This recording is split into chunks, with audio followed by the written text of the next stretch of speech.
you have been working with some cases for patients with spinal muscular atrophy and cystic fibrosis in Indian courts. So, could you tell us about these cases and about the claims that the patients have been putting forward? We've been working on a lot of cases related to spinal muscular rare diseases, including spinal muscular atrophy and cystic fibrosis.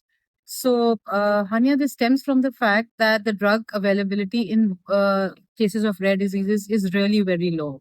So, if you talk about the access that is there to these drugs and commensurate to the prices that are being charged, there is a huge gap that exists between both the things. For example, in case of cystic fibrosis, for one of the drugs, Trikafta, the price in terms of US dollars is 326,000 US dollars per patient per year. And if you look at the number of patients that are there for cystic fibrosis in a country like India, there due to the lack of registry, we do not have the exact numbers of patients. But in a lot of research studies and publications, it has been found out that India may be the cystic fibrosis capital of the world. But if you, at the same time, if you talk about access to the drugs for cystic fibrosis, according to the records, no patient in India has been able to access Trikafta from the innovator company Vertex Pharmaceuticals. So this creates a huge gap between the availability of the drugs and the accessibility to the patients. Similarly, if we talk about spinal muscular atrophy, the cost for the drug is 80,000 US dollars per patient per year. And in Indian currency, if I talk about, it's close to 62. It's close to, I think, 72 lakhs per year. So the number of patients that we have, again, due to the lack of registry, we don't have numbers. But under the Access program, less than 100 patients have received the drug risdiplam till date. In the same time, during one of these court cases, we got to know that one of the Indian generic manufacturers is producing the drug at 98% lower price as compared to what is being charged by the innovator company Roche. So this is where I think the general anger, the frustration, the things that you're seeing in social media erupts, because there are numerous patients who are suffering from the disease, but at the same time, there is no access to the drugs. So that is where I think all these court cases that you talked about are coming, because patients are now going to the court to exercise their right. Because if the drug is available and it's not made available to the people, it's a fundamental, I think, violation of their right to life and right to health. So this is where all these cases are coming from. And many patients have started going to the courts with respect to drugs for rare diseases.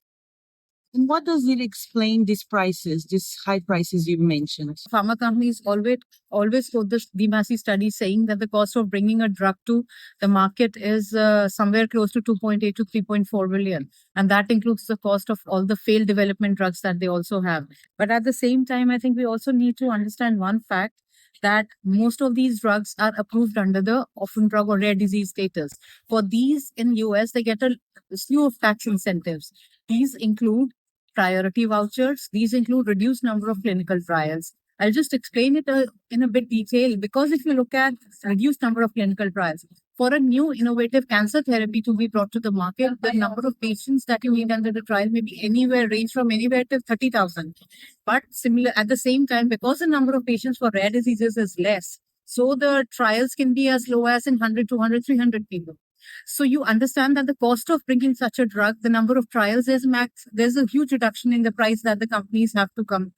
So that is why, because of all these things that are there, the priority voucher, the patent exclusivity that they get in terms of if the drug is approved for an orphan drug status, as well as the reduced price for clinical trials, these drugs are brought at a much cheaper rate as compared to what the other drugs are being touted at. For example, a study was brought about by KEI, where it was said that, for example, in cystic fibrosis, much of the money for bringing the drug to the market was actually put by the CF Foundation.